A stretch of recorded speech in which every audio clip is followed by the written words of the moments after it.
જેઓ દૈહિક સુખને લેશ માત્ર કદી ઈચ્છતા નથી. દેહ તો છે પણ એના સુખને ઈચ્છતા નથી, દૈહિક સુખને ઈચ્છતા નથી.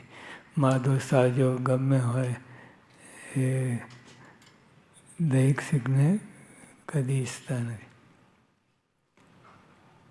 જેને દેહ સંબંધી વિચાર જ ટળી ગયો છે,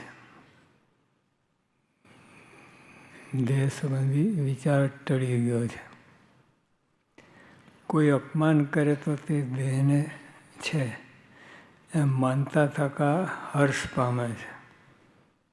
તો યોગી બાપાની વાત છે.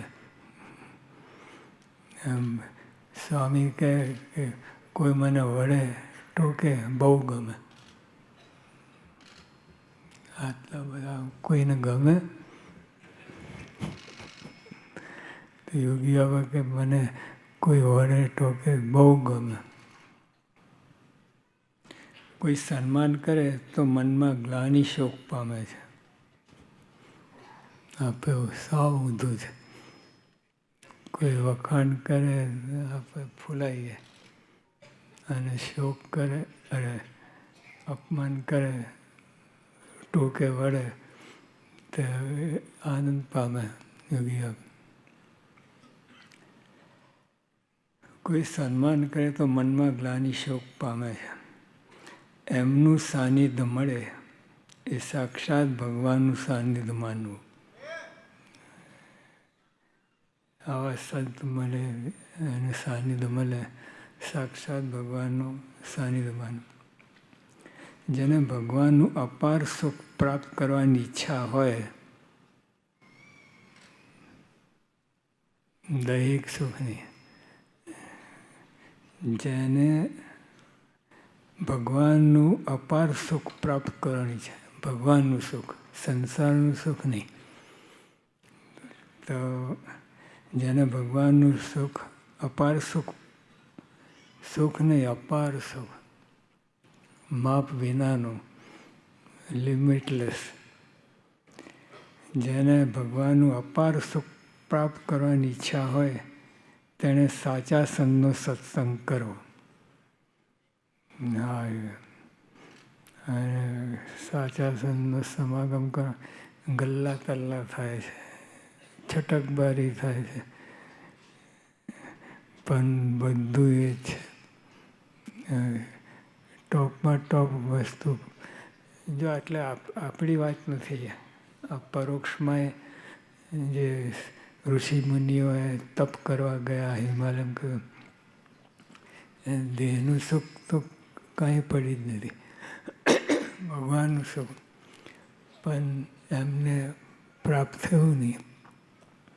પછી મહારાજ આવ્યા તો મહારાજ બધા આવ્યા હશે, જે 9 લાખ ઋષિ તપ કરતા હતા બધા મહારાજ આવ્યા એટલે જેટલા મુમુક્ષુ બધા.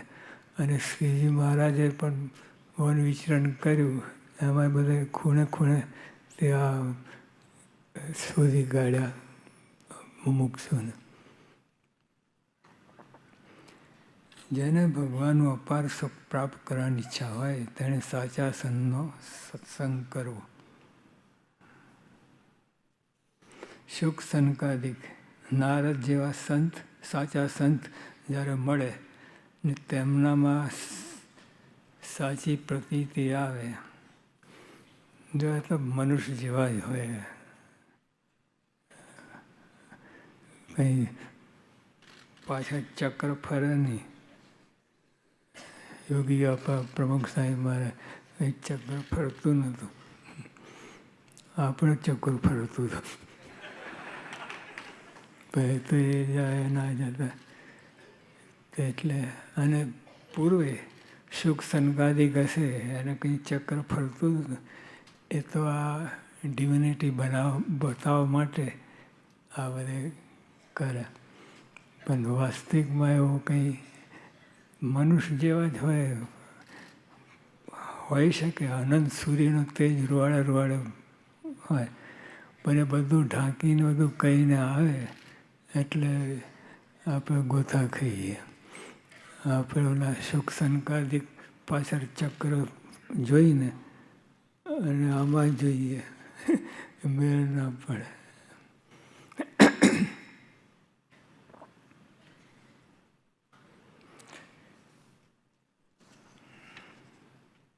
સુખ સંકાદિક નારદ જેવા સાચા સંત જ્યારે મળે ને તેમનામાં સાચી પ્રતીતિ આવે, આપણા જેવા જ હોય પણ એમાં પ્રતીતિ આવે.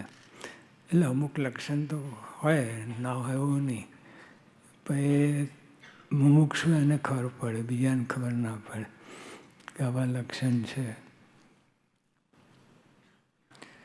પછી પ્રથમ તેની સાથે અતિ દ્રઢ પ્રીતિ આત્મબુદ્ધિ કરે. પહેલું અથવા છેલ્લું આ જ ઉપાય છે. પહેલાંથી જેને પ્રતીતિ આવી ગઈ અને પછી પ્રથમ તેની સાથે અતિ દ્રઢ પ્રીતિ કરે, આત્મબુદ્ધિ કરે, તેમના વચનને હિતકારી માની તે મુજબ વર્તે. વચન માને ના માને, હવે હિતકારી માની.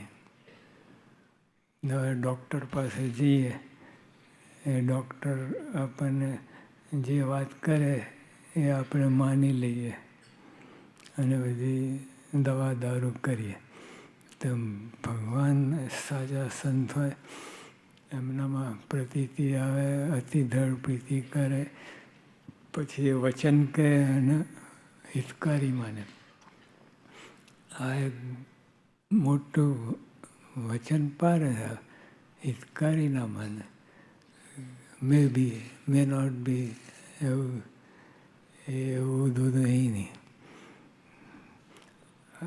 ખાસ બીજાની વાત તો જુદી છે, પણ આ ગુણાતીત સંતની વાત, પ્રમુખ સ્વામી મહારાજ, યોગી આપા, શાસ્ત્રી મહારાજ, મગજ, એમના વચન તો દ્રઢ પ્રીતિ, એ વચન રૂપ થઈ જાય એવું.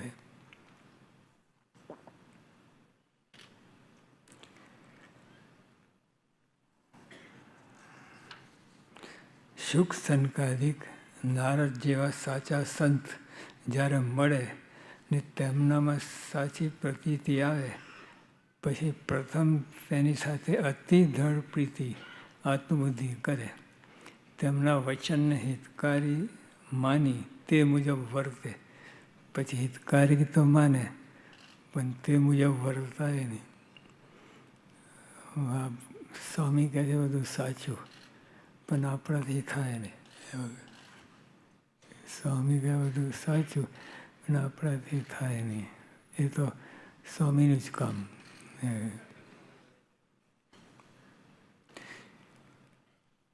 તેમના વચનને હિતકારી માની તે મુજબ વર્તે, બીજો સ્વાર્થ રાખે નહીં. પછી આપણું જે બંગલા થઈ જાય, મોટર થઈ જાય, નોકરી થઈ જાય, એ સ્વાર્થ રાખે નહીં. કોઈ દૈહિક પદાર્થના માટે કોઈ સ્વાર્થ રાખે નહીં. તમે જે રાજીપો લખે છે એ જ આપણે એ જ કરવાનું, બીજું કાંઈ નહીં. તમને રાજી કરો.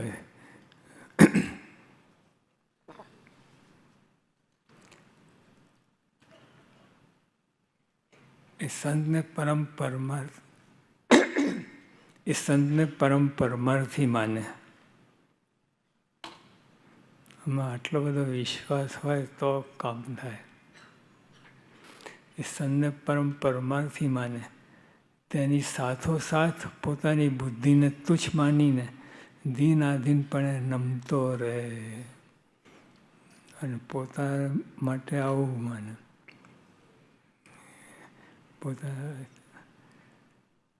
એ સંતને પરમ પરમાર્થી માને, તેની સાથોસાથ એટલે એમને આવી રીતે માને અને સાથોસાથ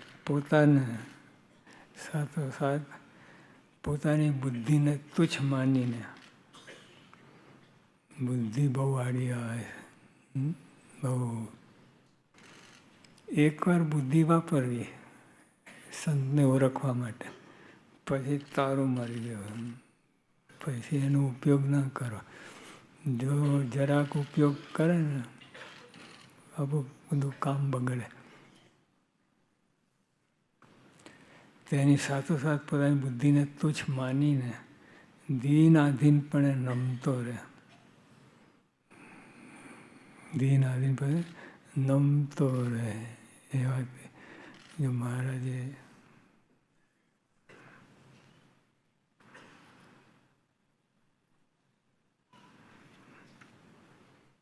ધર્મ, જ્ઞાન, વૈરાગ, ભક્તિ, ધર્મ, જ્ઞાન, વૈરાગ, ભક્તિ, એકાંતિક ધર્મની વાત દિનમાં 5 વાર સાંભળતો હોય. હવે તો આપણે જિંદગીમાં સાંભળી નથી.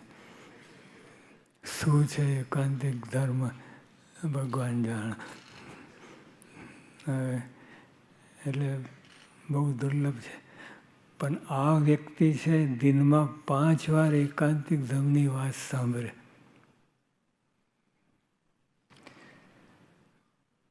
અને નિરંતર ધ્યાન કરતો હોય.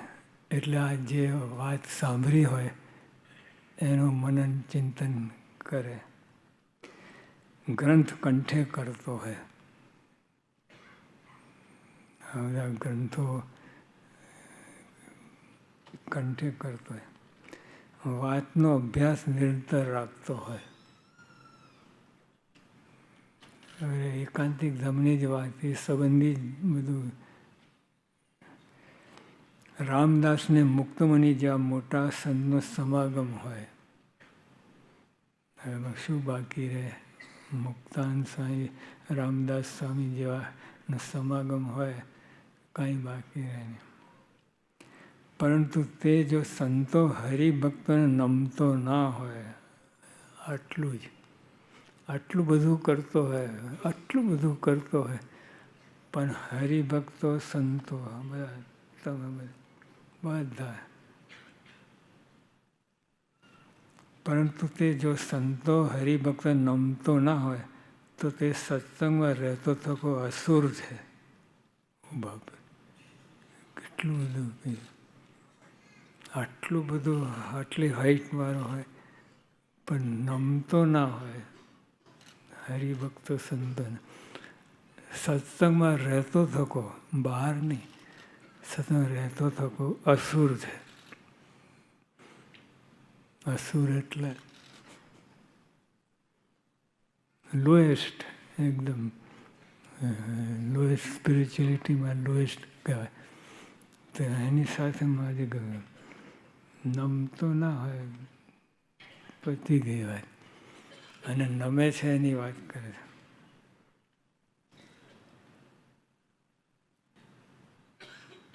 જે સંત હરિભક્તને નમે છે તેને જ અમે સંત કે હરિભક્ત તરીકે દેખીએ છીએ. સત્સંગમાં નમ્રતા, દાસનો દાસ, બીજાનો મહિમા સમજો, આ બધી વાત એ જ આવે છે. તો મહારાજે કહ્યું કે સંતને હરિજનને નમતો ના હોય તે સત્સંગમાં રહેતો થકો અસુર છે.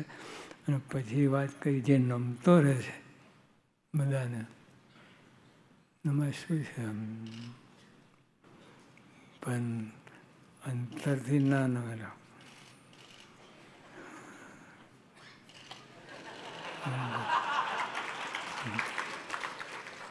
નમતો નથી. આ સત્સંગમાં જ આ જ વાત છે. નિર્માનીપણું, દાસનો દાસ, ભક્તના ભક્ત, એ બધી વાત આવે છે. એ વાત ગમે પ્રકારે એને ચોંટી જાય, મનમાં વસી જાય, ભયો ભયો, કામ થઈ ગયું, મોક્ષ થઈ ગયો. જે સંત હરિભક્તને નમે છે તેને જ અમે સંત કે હરિભક્ત તરીકે દેખીએ, બીજાને નહીં. બધા આટલા સાધનો કરે, દિનમાં 5 વાર એકાંતિક ધર્મની વાત કરે, આ કરે, આ કરે, અમે સત્સંગી તરીકે ના જોઈએ એને, હરિભક્ત તરીકે ના જોઈએ. નમતો હોય એમાં બધું આવી જાય છે. નમતો એટલે સમજીને વિચારીને. ઓલા કે નમન નમનમાં નમન નમન ફેર હે બહોત નમે નાદાન. પછી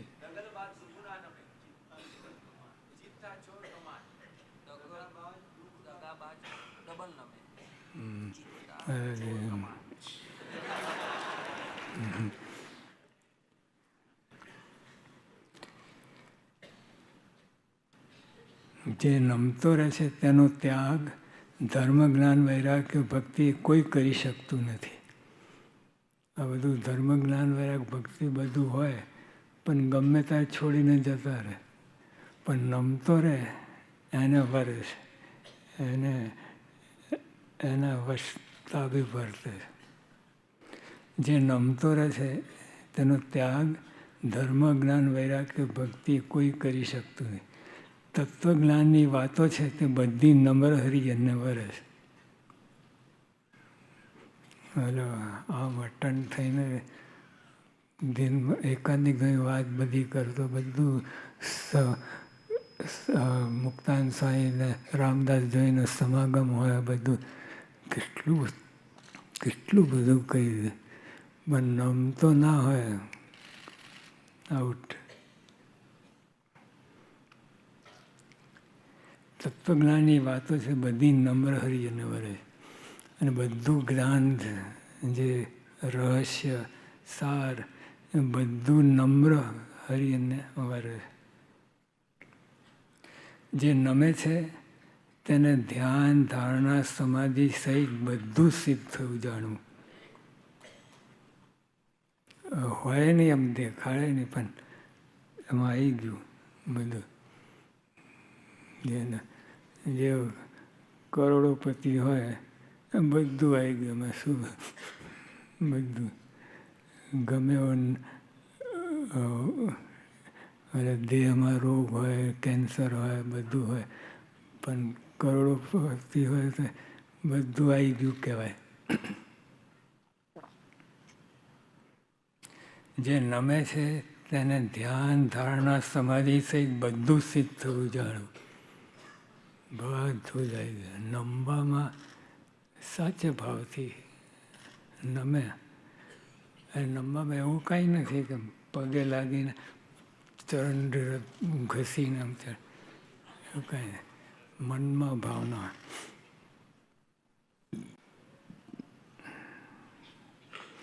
તેણે મોટા સંતો અને મોટા હરિભક્તોનું સમાગમ કરવા એમ જાણવું. બધું જ થઈ ગયું. આટલું લિસ્ટ નમે છે અને બધું આ લિસ્ટ થઈ ગયા. મૂળ તો તત્વજ્ઞાન વરે છે. બીજા બધા ગમે એટલા પારંગત હોય, એક શબ્દના 1000 અર્થ કરતો હોય, એને ન વરે.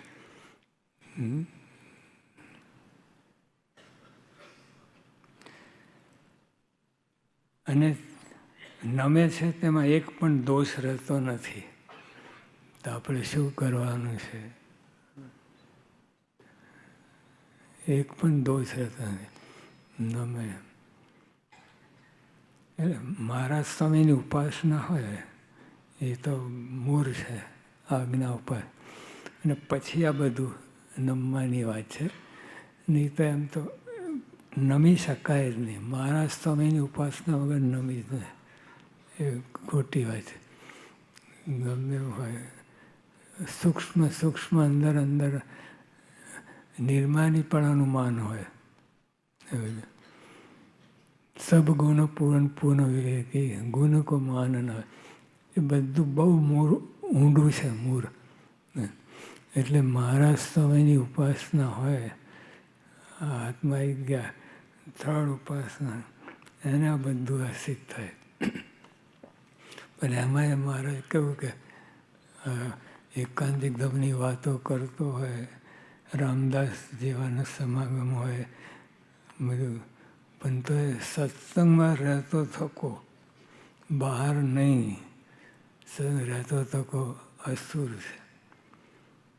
એટલે આપણે પોઝિટિવ લેવું, નમવું, નિર્માની રહેવું, બીજાનો મહિમા સમજવો અને દાસના દાસ રહેવું, આ બધા મૂલ્યો છે એ રાખવા, દ્રઢ કરવા, એને ઈચ્છવું કે મારામાં આવે, ના હોય તો મારામાં આવે. બીજું બધું કોઈ વાત, સત્સંગમાં બીજી બધી કોઈ વાત ટકે નહીં. દેશોમાં સંસારી સુખ એ તો મારે ના જ પાડી. અને જે હરિભક્તને રહેવું હોય મારી પાસે, તમે મિલજો રે મિથ્યા પંચ વિષયની. એટલે ભગવાનને વિષયને ફાવે નહીં, એ ઊભે બને નહીં. એટલે આપણે આજ્ઞા કરી છે, આજ્ઞામાં રહીએ તો બધું આવી જાય. આજ્ઞા વિષય આપણે ભોગવીએ કરીએ, પણ તો આજ્ઞામાં રહીને કરે તો નિર્સ્વાદી, નિર્માણ બધું આવી જાય. એટલે મહારાજ સ્વામી મુખ્ય છે, એ આપણને પ્રાપ્ત થયા છે. બહુ મોટું કામ થયું છે અને માપ અપાર. એટલે આ તમને આપણે કોઈને ખ્યાલ નથી આવતો કે આ શું વસ્તુ મળી છે. મહારાજ સ્વામી, શ્રીજી મહારાજ અનંત જન્મથી આપણે કોઈ દિવસ ભેટો થયો નથી. અને આ મહારાજ પધાર્યા અને સ્વામી અને આ સત્પુરુષ એના બધા એની પ્રાપ્તિ બહુ મોટી છે. આપણે જેવું તેવું માનતા નહીં. એટલે એમાં કેફમાં રહું, બળમાં રહું, આ લોકનું વસ્તુ તો મળે કે ના મળે. અનંત જન્મ ધર્યા છે, કેટલાય જન્મ મળ્યું ના મળ્યું, રાજા થયા, ઇન્દ્ર થયા, એ બધું કોઈ કામનું નથી. પણ આ મહારાજ સ્વામીની પ્રાપ્તિ થઈ, બધું આવી ગયા.